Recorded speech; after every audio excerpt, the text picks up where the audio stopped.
Welcome to Growing the Beast, the show or series where we track our progress, but this time it's going to be Starcraft 2, and we're going to start this series featuring a different player. His name is bSAN, he's my real-life friend, he's a nice guy, and tell me about yourself, Brian. Where'd you start? I started RTS games with Warcraft 3. Awesome. Good game. And you moved on to StarCraft. How long have you been playing StarCraft 2? Since beta. Since the beta. And were you any good when you started?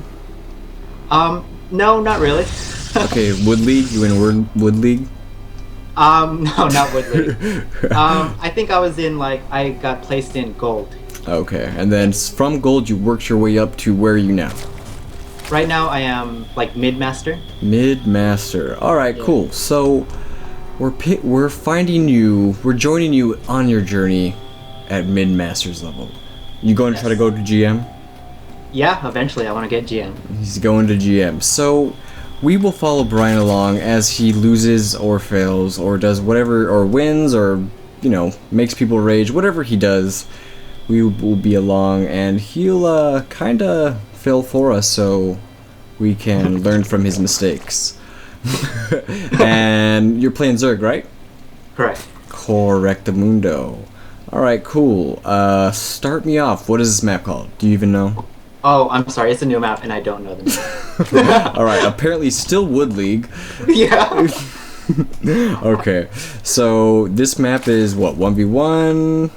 Yeah, it's a 1v1 map, so there's only 2 spawn locations. Okay, so only 2 spawn locations, and you are Zerg. I didn't check, was he random, or did you see he was Protoss? Nah, he rolled Protoss. He rolled Protoss, okay. So, walk me through your process of what's going on right now. Okay, well, since Wings of Liberty is kind of at its end, a lot of the matchups are kind of getting stagnant. Right, okay. So right now it's really standard. He's doing a Forge Fast Expand and I'm going to take 3 bases. So since he's doing that Forge Fast Expand, you know he's not going to be attacking you anytime soon? Is that what the idea behind it is? Exactly, and if you look at my Overlord, he's heading over to his natural base. Oh yeah, there's a little Overlord going over there. Do you name your Overlords? What was that? Do you name your Overlords? No. No? Oh, because they're gonna die anyway. It's like no reason to get attached to him, you know what I mean? Jesus. Yeah. I'll name him. He'll be QWERTY. Okay, good. Alright, so, moving on. What else were you gonna say? Oh, yeah, that Overlord's just gonna confirm everything for me. That I'm safe. Okay, so did you initially scout with the drone or no? I didn't check. No, because the Overlords are faster now, you don't really need to scout with a drone. Okay, and I guess since it's only a one spot that he could spawn in, there's no reason to, because your Overlord is always going to find their base. Exactly. Okay, so you're kind of, probing with some Zerglings right now? You're trying to sneak in? Oh, he blocks you. I'm still trying to figure this out. Sometimes you could get 4 of your Zerglings in his base. Right, if you didn't have that probe there. Okay. So you didn't have that probe there, you probably would have got in, get a little information, but you didn't. So, okay, I see you're starting your 3rd. And I guess what? You're just droning him now, huh? Pretty much. Oh my god, look at those queens. Yeah, they're walking along. They're walking along. Look how slow they are, oh my goodness. I know. Okay, so you're in Mid-Masters, and what are you struggling against right now? What is your hardest matchup, and what is hard for you as a Zerg player to overcome generally? Right. Well, my hardest matchup is Protoss. Okay. Just because they have so many timings where they'll be at a death ball, and it's hard. It's just really hard to stop it. Right. Okay. And you if your tech isn't ready, you're just gonna lose if you don't have your infestors or your corruptors or whatever. So I'm working on that, but mainly I'm working on my late game. Which would consist of Ultralisk, right? No, I wish, but no. Are they still really bad? Yeah, they're pretty bad. Oh man, that's so depressing. Yeah, okay. It's kind of sad. On the GSL taste list, call them a support unit, which they are. You need Zerglings with them. You can't just make. That is depressing. a support unit that costs what? What is it? 500, 400 or something? Something like that. Something ridiculous, or I don't know. Probably not 500, but wow. Okay.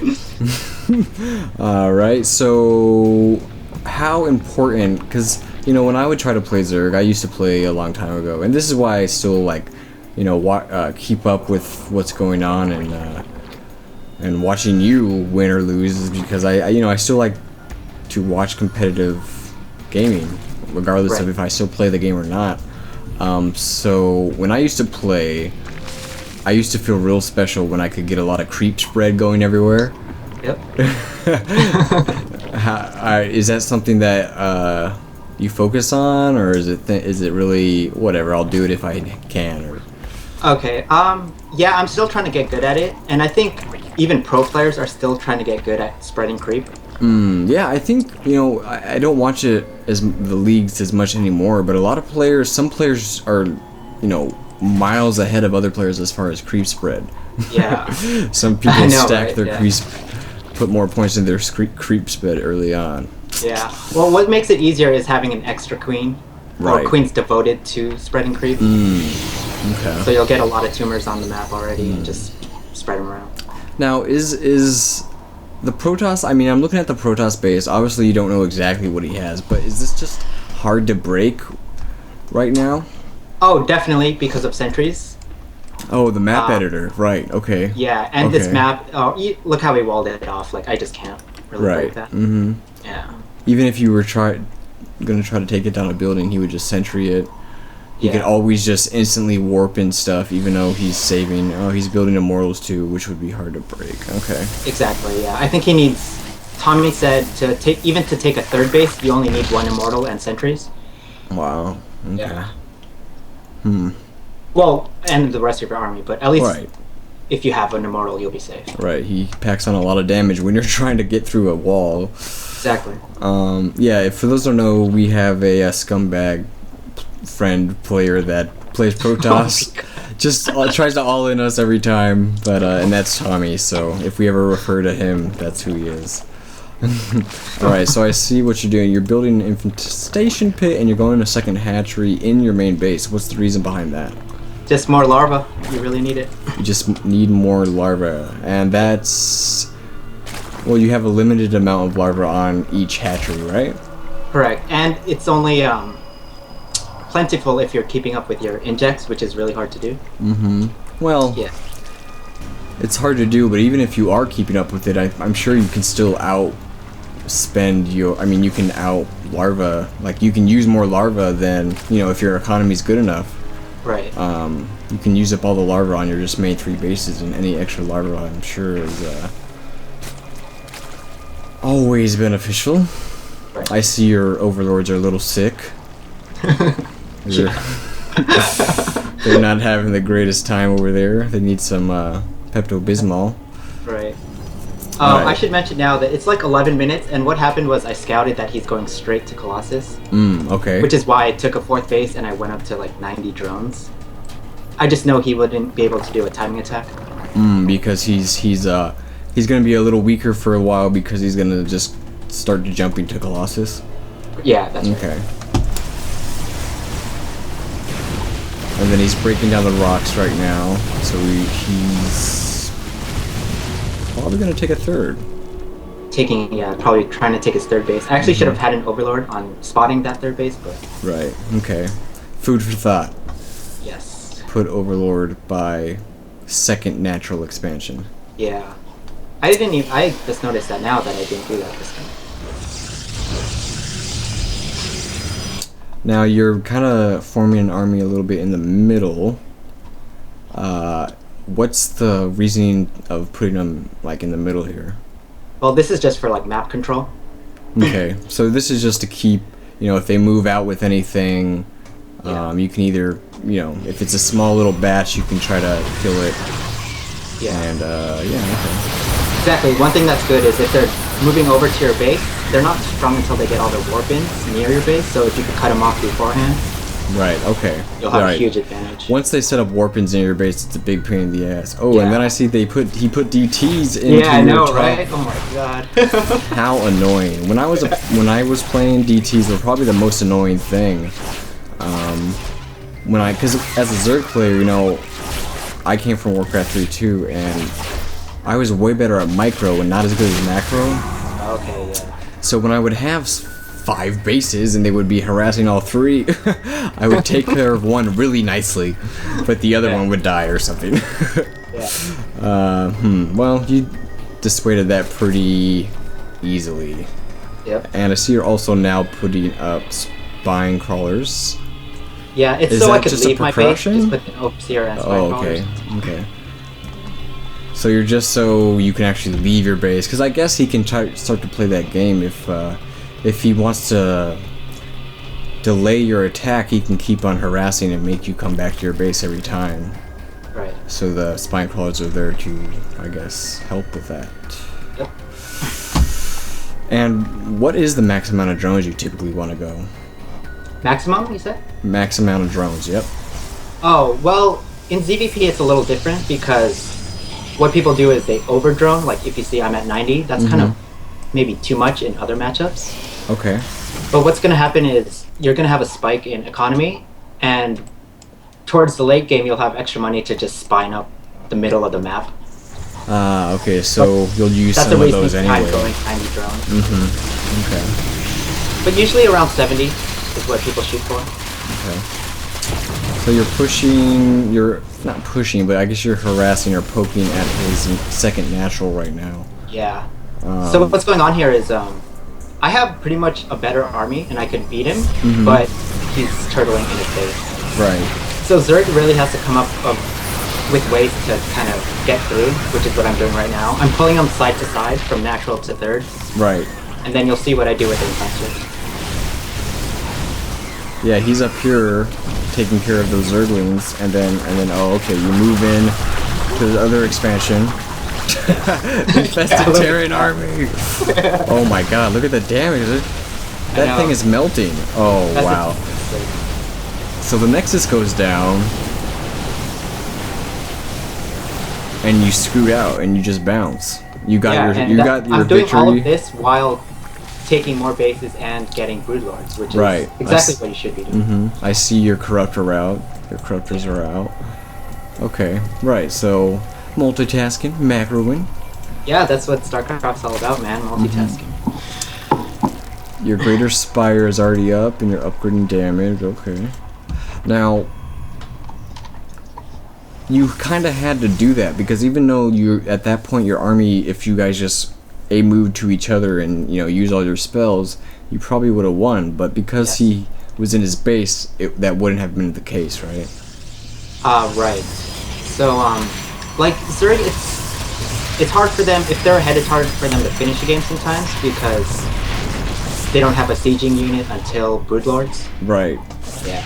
Okay, so moving, I guess it's hard for them to break, really fortified bases, especially with like an almost 200 food army behind the walls of it or something. Yeah, exactly. So they need to either. So basically, if they're gonna be, I guess, if they're gonna be staying in their base and not really poking or pushing out, you should do exactly what you're doing: droning up, getting more bases, and taking the Broodlords. Yeah, and that actually, it took me a while to learn that because a lot of players feel that they need to finish the game, But in StarCraft, it's a lot about extending your lead and just keep getting stronger and stronger. Extending your lead, right? Because I guess, even though you have a lead, you had a lead earlier, I mean, you really couldn't do anything about it. Yeah, exactly. Because he wasn't moving out of his base. I mean, you kept your units in the middle of the base in case he moved out. The middle of the map in case he moved out. But other than that, I guess that was the end of your... Wait, what did you throw those roaches over there for? Oh, you that was sacrifice just a them. supply for my Broodlord. Oh, just to free up supply. Just like... just throw your... throw the roaches away. Well, it is freeing supply, but if there was more area of the map, I could run around and have him chase me to buy even more time. Right, okay. But I just kind of attacked into a gateway. Right. See if you could Okay. Roaches, attack that gateway. What? Just us? Yeah, just you guys. Alright. Okay. See, to me, I'm a little scared right now. can actually mess this up. I'm a I little lose way too scared. many Brood Lords. Wow, yeah, a lot of those Brood Lords just kind of melted. Yeah. I mean, Brood Lords are good until the units could get under them and shoot. Yeah. Oh, okay, so you're just infested there, and you're just morphing right in front of them. Are you just confident right here? You're just like, your economy is so strong, you're just... Wow, you still cleaned it up right there. Yeah, Wow. he did, but I mean... Oh, okay, I mentioned this before. This is called the 300 supply army. Where I'll be maxed out, I'll lose 100 supply, and then just remax. Oh, and then we just remax by the time the fight is almost over. You're already rallying a bunch of Zeppelins, Zerglings coming out. Okay, I gotcha. Yeah, that has got to be annoying. 300 supply. Cool. That's the cool part of Zerglings. I love that part. It is, and other races could actually do that. I mean, if Protoss has a strong economy, he could have 20 gateways, you know? Right, yeah. And just warp in 20 stalkers. It's pretty crazy. Well, he GG's out. He knows when he cannot hang anymore. Yeah. So what is you're streaming a lot now, right? Yes, I started streaming maybe a week and a half ago. Okay, cool. What is your channel? My channel is twitch.tv/bSAN. That's with 2 N's. So it's 2 N's. bSANN. Okay. And what do you normally stream once a month? What is your deal? No, I try actually every night. Maybe I'll miss a night out of the week, but I'm pretty consistent. Cool, awesome. And then I'm usually in there talking or yelling at him for something or Yeah. so feel free to come in and ask him questions. He's a fairly nice guy. Fairly No, he's one of the nicest people I know. But yeah, I think other than you even taken this base over here, you greedy bastard. I know, right? Well, I guess that concludes it. This was just kind of a primer for what's to come. We're gonna follow Brian's progress and see how well he does. Hopefully he can make it to GrandMasters in a timely manner. Hopefully. But yeah, we'll see how that goes. Any last closing words, B Santos? Just check out my stream. I'm really trying to get better. I like to say that my natural skill in Starcraft is limited, so I very much believe in growing the beast, and I'm trying to practice. Right. You are you're doing the hard work and determination route. Yes. Right. All right, guys. Thanks for checking it out. Go ahead and say hi to B Santos in his stream. I'm gonna release it now, so probably is up right now. So we'll see you later, guys. Goodbye.